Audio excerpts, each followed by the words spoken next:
evening. My name is Seta Kizmana. I'm a maths facilitator for Vivid Maths and Science Education, and I keep intense maths tutoring known as HIM tutoring.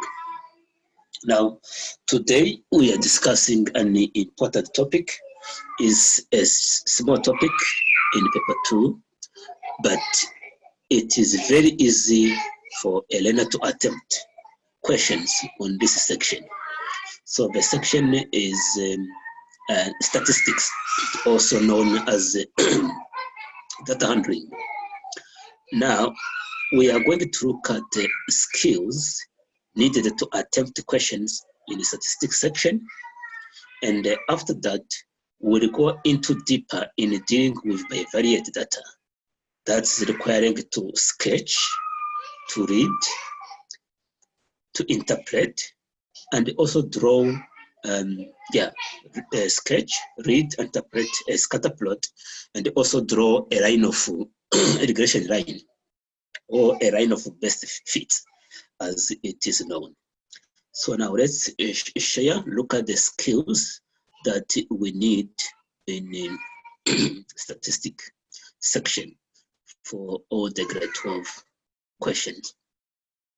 So number one, we can normally group what we deal with statistics is mostly dealing with the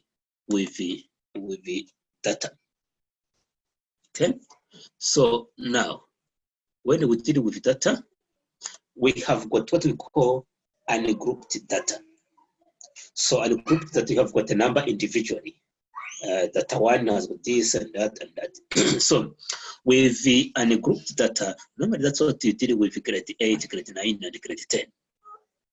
You deal with what we call measure of central tendency, a center, a measure indicating just a number indicating the center. That indicates things like a mean, mode, and median. Even those in matrices, that's what they say. Now, if you've got a number representing your data, a center, you want to see how are your data variate or deviate from your center. So that is now the measure of the spread. How is your data is spread from your center? Here you look at the measure things like standard deviation, range, quartiles, interquartiles, percentiles, and yes. And then you can also be able to have something called a 5-number summary. So a 5-number summary gives you a clear picture of how your data is deviating from your center number, which is the median. Now, with 5-number summary, you are talking about a minimum, the smallest number, and a maximum, the biggest number. Then you have got a quartile 1 or Q1. You have got a quartile 2 or Q2, which is same as a median. Then you have got a quarter 3, which is like 75% of your data. So now those 5-number summary, we are able to present them into what we call a box and whisker diagram. So now one of the questions, you should be able to plot that, you should be able to read it, you should be able to interpret it.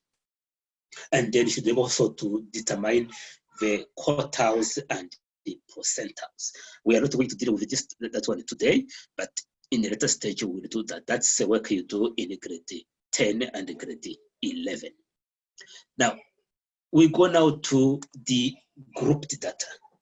So with grouped data now, rather than having individual number, you have got a range from this to this, so many people. From this to this, so many people. So you have got data within a group. Now with that, you cannot have a center number as we did with ungrouped data. What you have is an estimate. We call it a mean estimate. That's a grade 11 work. We will also look at it at a later stage. Now, with the ungrouped data, you have got a mode. With the grouped data, you have got an interval where the model lies. That's the model interval. Model interval. Now, in a group data, you can have the median. Now, in a group data, you have got the interval in which the median lies. So you should be able now to determine the mean estimate, the model interval, and the interval in which the median lies. Then number 4, as I spoke about them, should be able to see where they are written. Get my pen. Okay, so number 4, that's what we have here. We should be able to complete and read the frequency table. Number 5, this one is very, very, very important. It's a concept taught in grade 11, but very frequently asked in your matric exam, where you are able to draw and also should be able to read and interpret the ogive, or we call it a cumulative frequency or frequency curve. It's a very, very, very, very important. It's a commonly asked question. Then you should be able to draw, read, and interpret the histogram. And then you should be able also to identify any outliers. So outliers either manually by looking at the trends or by using a calculator. There is a formula you have to use to see if something is any outlier. Then the skewness, if it is skewed to the left or to the right. So that's what you deal with the grouped data. So now our main focus tonight is on the next section, which is on the bivariate. So now with bivariate now, let's bring it up. Yes, with the bivariate now,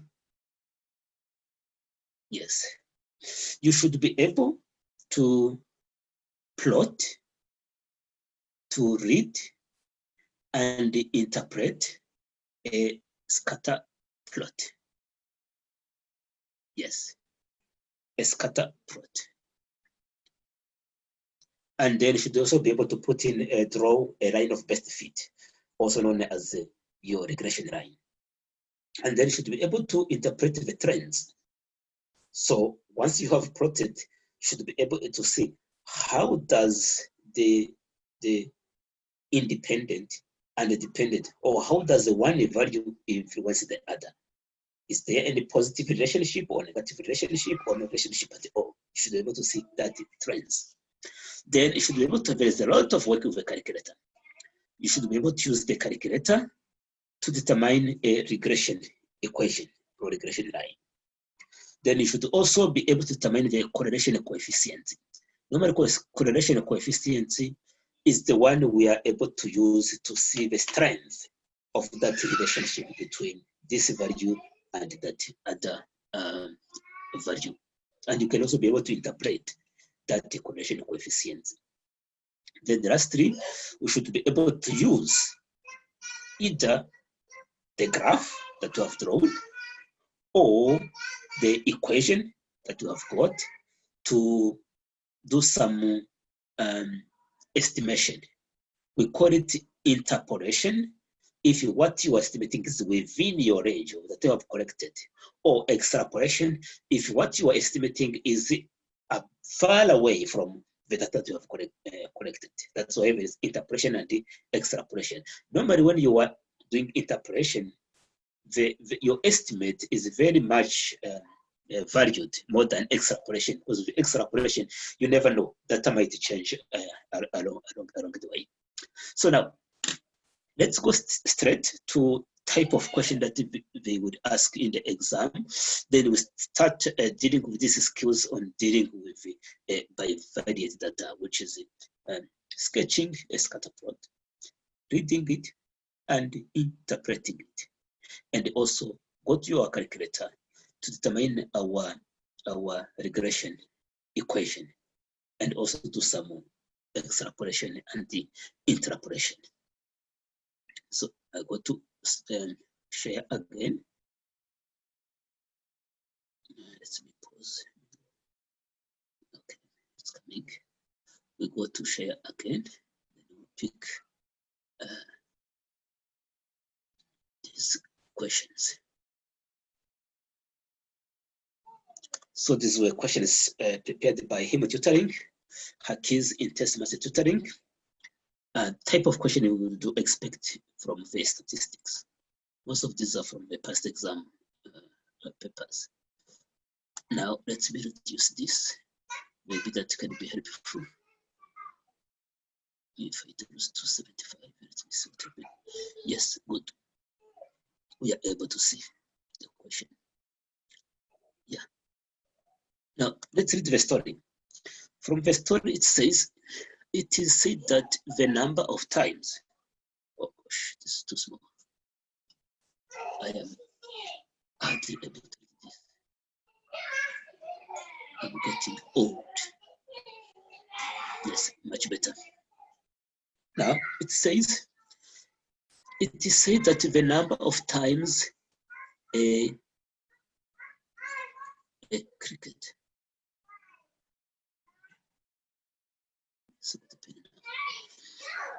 A cricket chip in a minute gives a good indication. So you have got this, a cricket chip in a minute, okay, gives a good indication of air temperature in degrees Celsius. Now, this is the common things you do even in life science. In life science, when you are going to make your graphs, you want something that you could call the independent variable and the dependent variable. Even though in the correlation, you want to see if there is a correlation between this value and that value. But what is common most with life science, you are dealing with something depending on the other. So the independent variable on the x-axis and the dependent variable on the y-axis. So now we want to see how this cricket chip in the air is influencing the air temperature. So meaning on our x-axis, we are going to have this one will be our x, and this one will be our y-axis.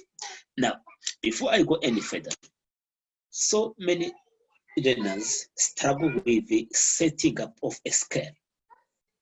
The setting up of a scale, normally you look at the smallest number and the biggest number, and then you estimate. You say maybe each unit will be having so many. So let me see, for example, in my, I will have again to reduce. I will have again to reduce this.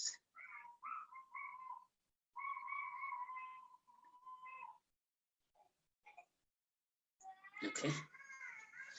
So now let me put my okay,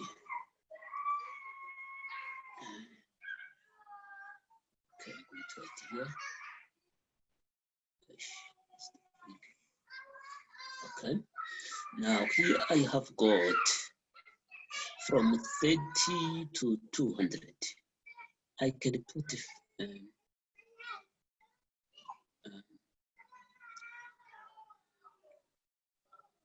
40 or 20. Yes, let me put 20 of 10 times. Here, 20, 40, 60, 80, 100, 120, 140, 160, 180, 200. Now on the other side, I have got 8 to 35. Maybe I can put 5, let's see. Put here 5, 10, 15, 20, 25, 30,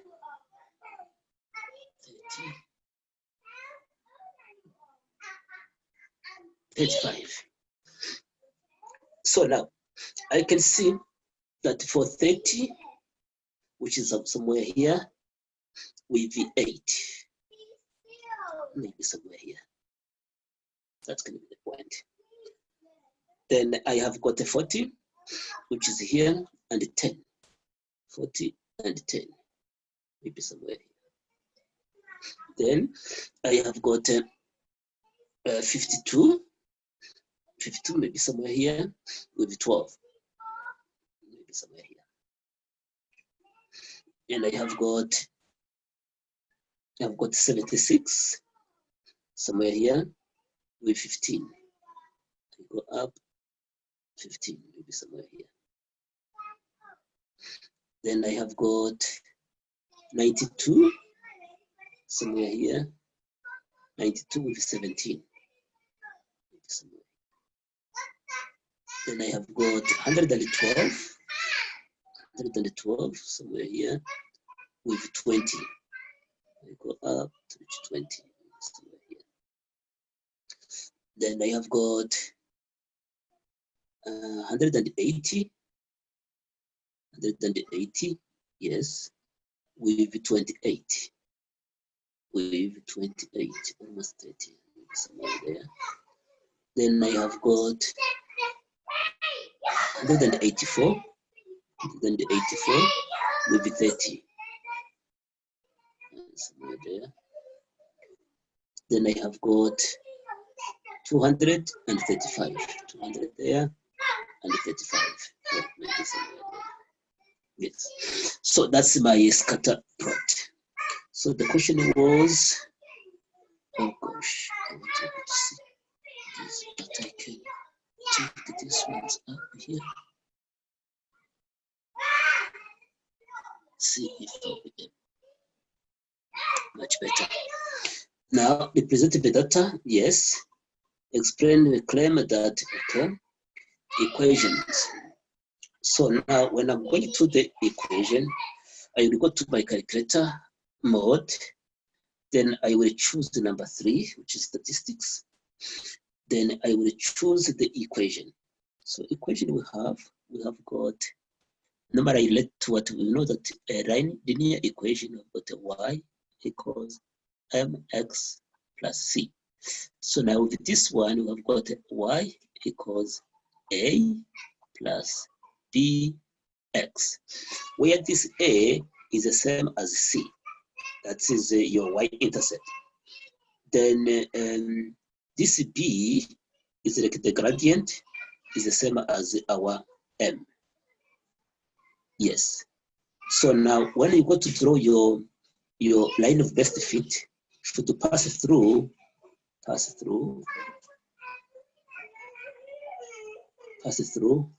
a and x dash y dash.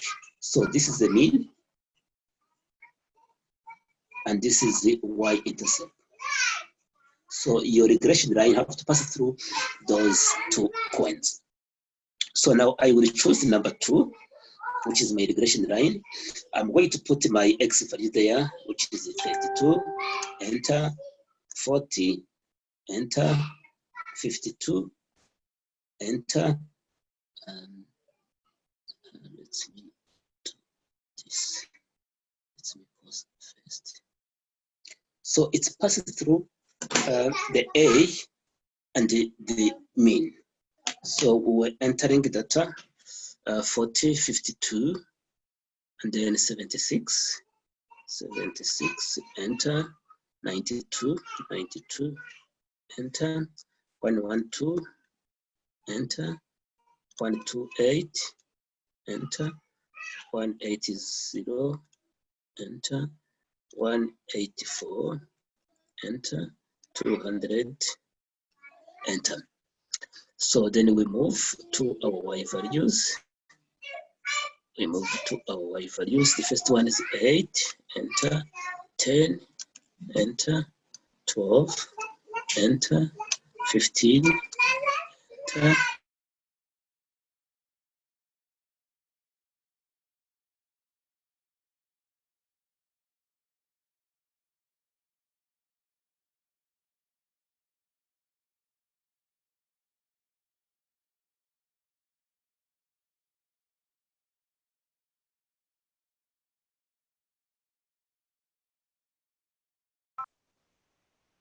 Yes, AC, then you go shift, you go to number 1, start, then you choose number 5 for regression.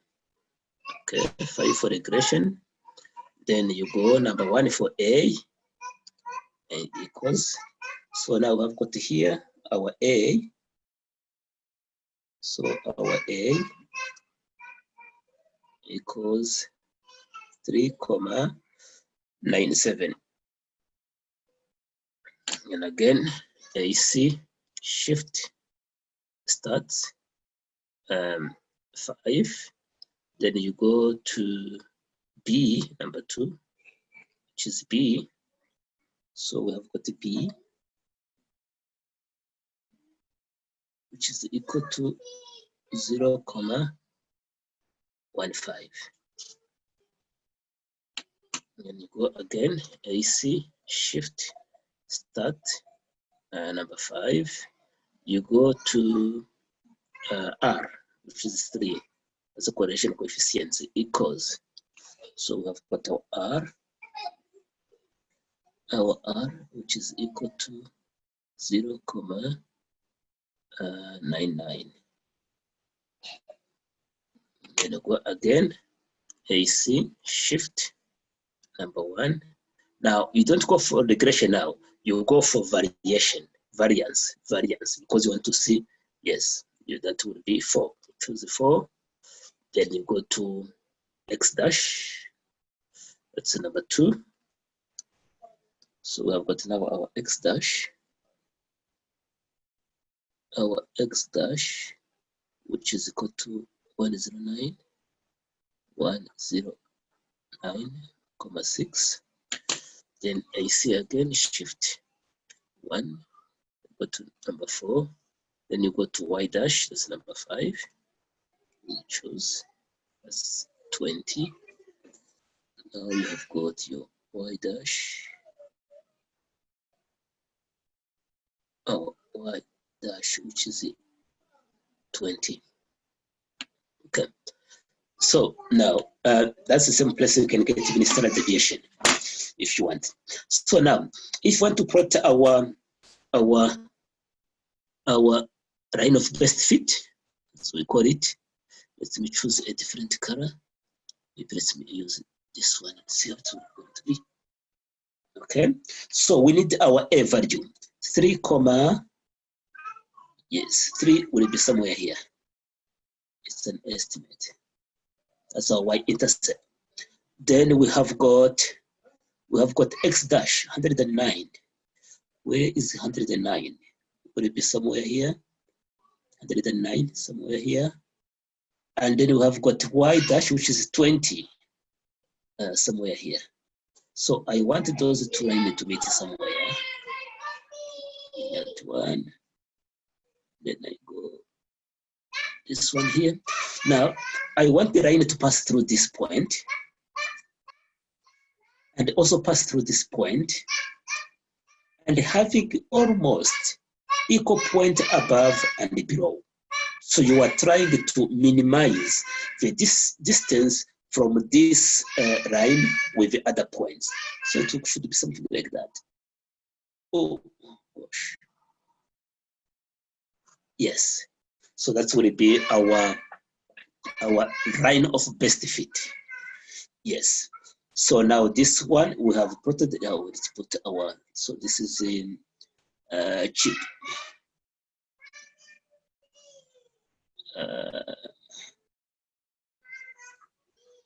Chips per minute, and here we have got air temperature by degrees Celsius. So what do we have here? This is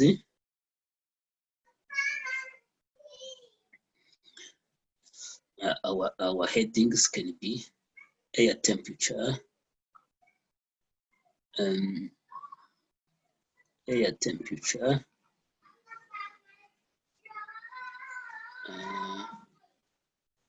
against the chip. This is the air temperature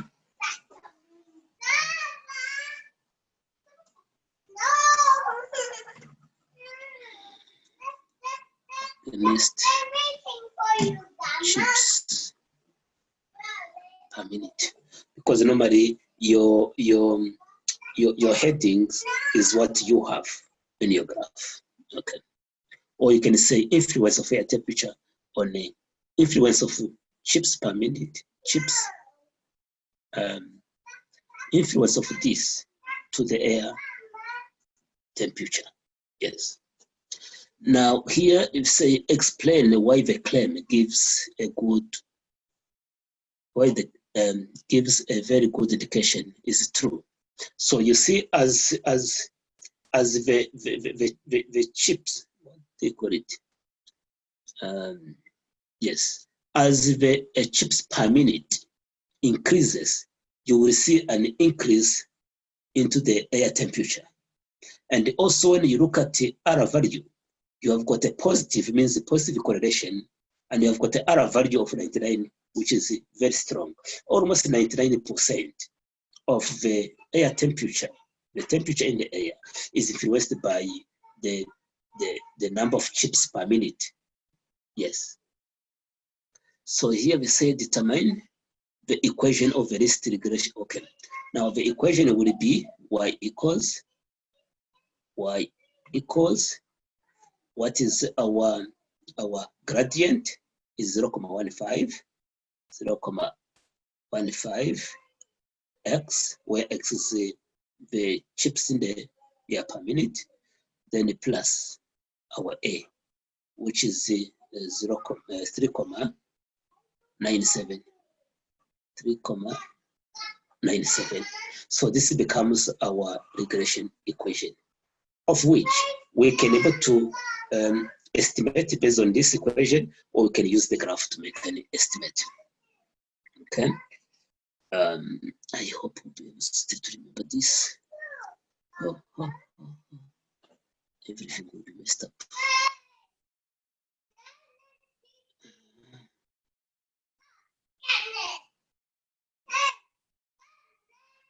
If I put 75.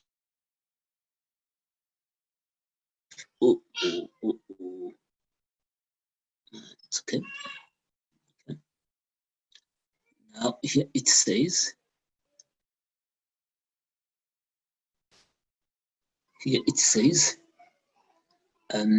determine the equation of the air. Yes, predict the air.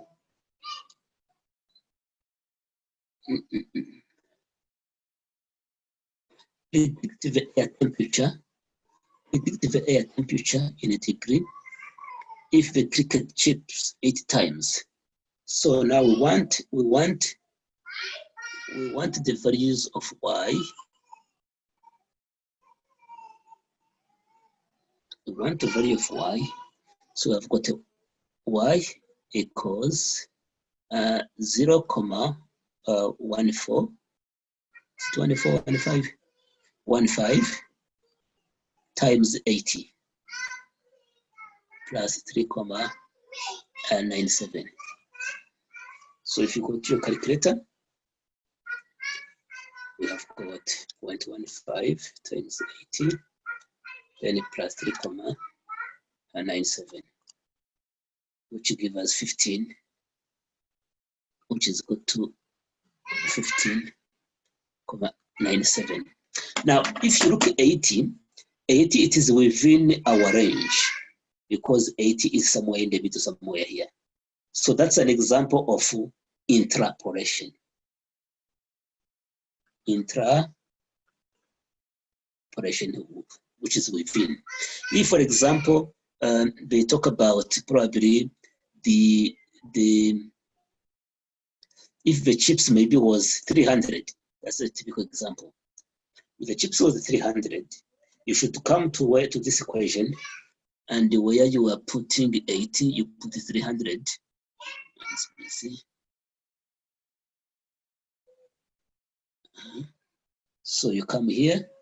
If it is 300, you have got a y could be equal to 0.15 times 300, then plus 3.97, which would be equal to 0.15 times 300 plus 3.97, which would be equal to 48. 48,97. So now our data, if you look at the domain we have got up to 200. So 300 is beyond what we have, the data we have collected. So this is an example of extrapolation. Extrapolation, yes. So we have got the interpolation and we have got the extrapolation. So if we can go back to our data, we can be able to see what we have seen. Yes, to the skills that we need, we are able to see that we're able to plot. Yes, we have plotted.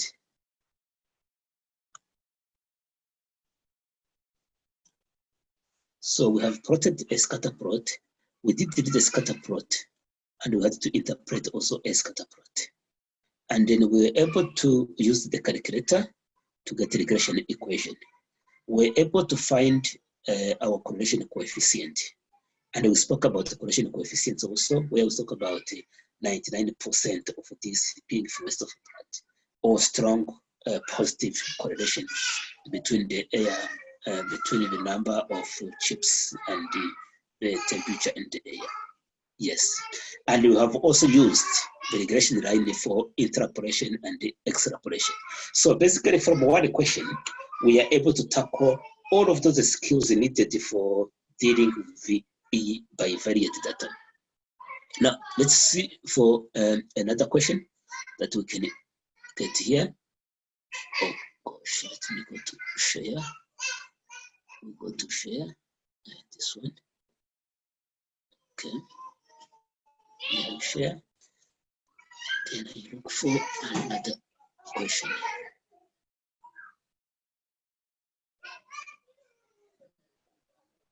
Okay, that's yes, we can deal with this one. Number 2. Can I reduce it as well? Or maybe can I break this one here? How many questions do we have there?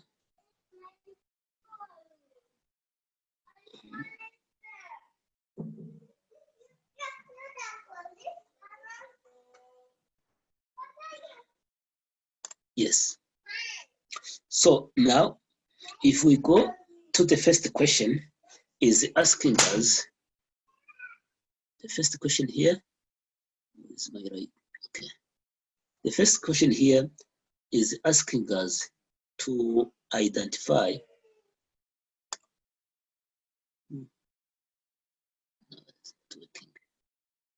is asking us to identify, yes, to identify an outlier. Outlier. Let's make it red color. It want to be the best. Yes. They want to find an outlier.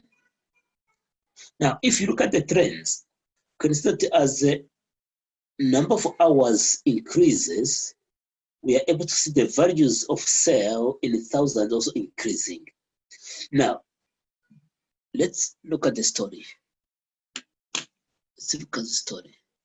So to understand the context of which data we have. Okay. Here, in a table below, show the number of hours that a sales representative of the company spent with each of his clients in 1 year and the value of sales for that client. Yes, so now you see that as this sales representative spend more hours with the clients, then has got more sales for that particular client. But in one instance, let's look at this instance. In one instance, which is this one, the sales representative have spent about 100 hours and only have a value of 100, yes, 100 thousands of land cell. So if you look at this value, it's not on the line with other values. So we can have this as our outliers. Outlier, yes. So now the number 2, calculate the equation of the least square regression line of the data with 3 marks. So meaning we have to enter this in our calculator, and then in order to get what we need to have the equation. So we go mode, choose the number 3 for statistics, number 2 for the regression equation. We enter 30, enter 50, enter 80, enter 100, enter 120, enter 150, enter 190, enter 220, enter, and 260, enter. Then we go to our Y values. Our Y values, we have got 270, 270, enter 275, 275, enter 376, 76, enter 100, enter 420, enter 602, enter 684, 684, enter 800, enter 820, enter. And now we go to AC, then you go shift, statistics.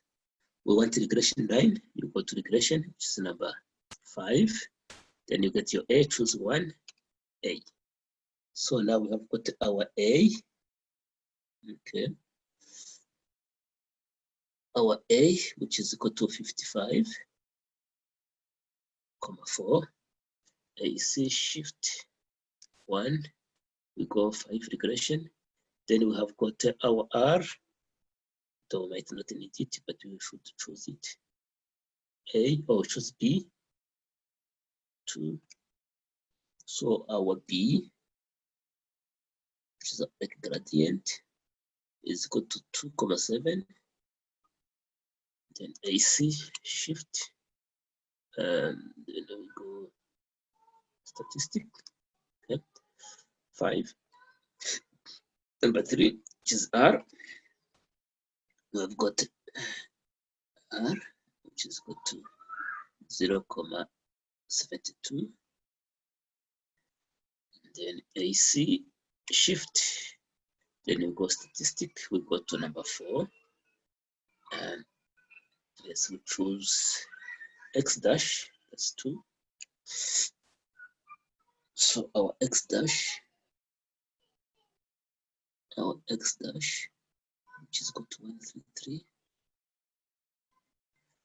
AC shift 1, then 4. We go to Y dash 5. And now we've got the Y dash, which is equal to 4,417. Now, if I want the regression line, correlation, calculate the equation of the least square regression line. So you have got, now equation it is Y equals BX plus A.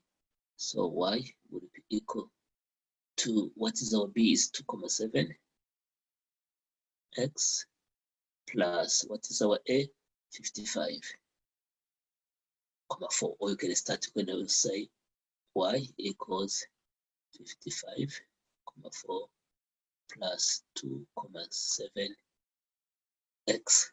That was going to be acceptable. So the cell representative forgot to record the cell on one of his clients, predict the value of the client in 1,000 rand if he spent 240 hours. So if X is equal to 240, Y will be equal to what? Y will be equal to 2,7 times 240 plus 55,4. If you look at 240, it is within this range, point here, which is the interpolation. So that will be equal.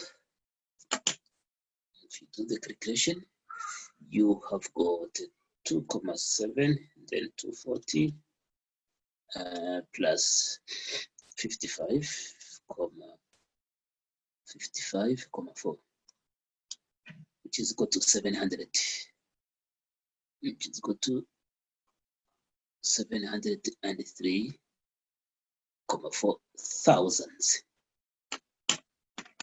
Yes, was that the last one? Was that the last one? Okay. What is expected? What is the expected increase in sale for each additional hour per client? So at if each additional hour, what they are asking you there, it is basically your, it is your gradient or your B value. For every additional hour, you have got an increase. My pen. You have got an increase of 0,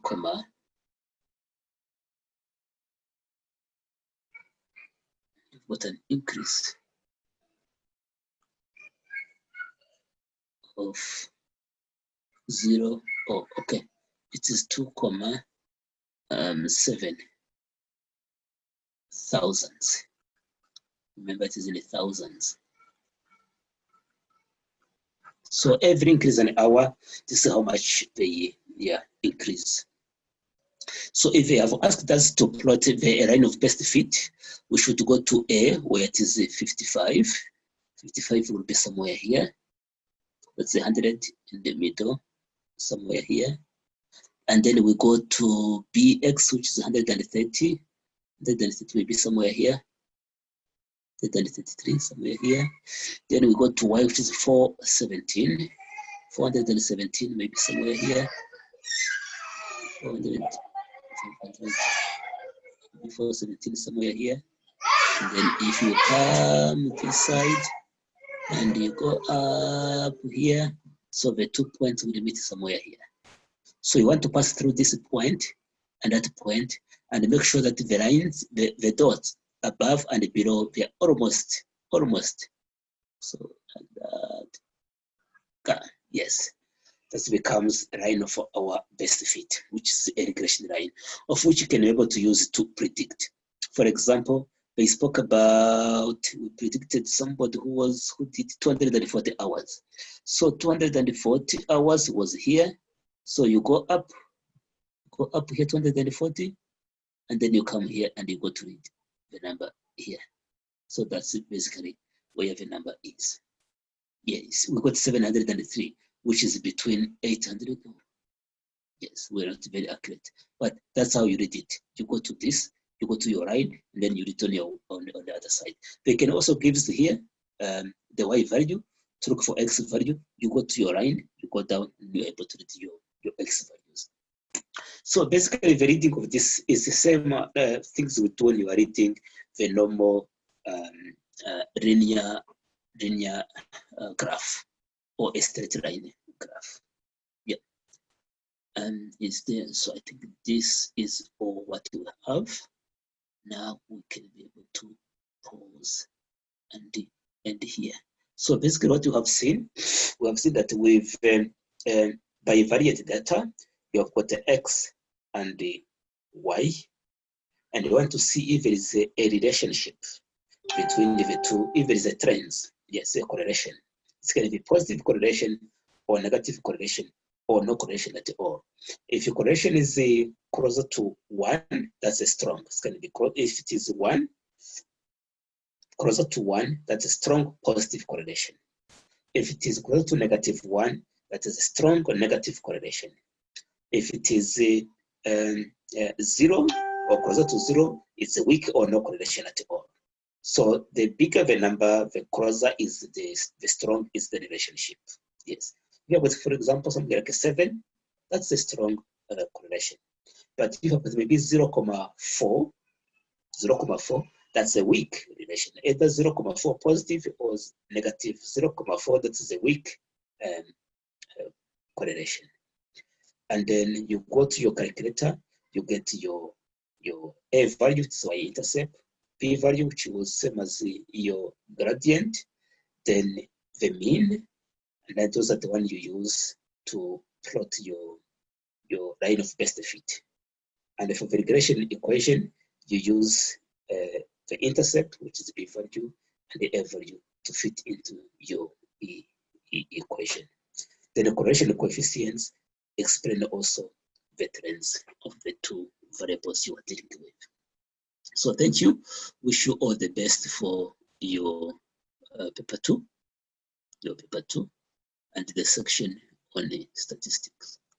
I can now stop here, and I can pause.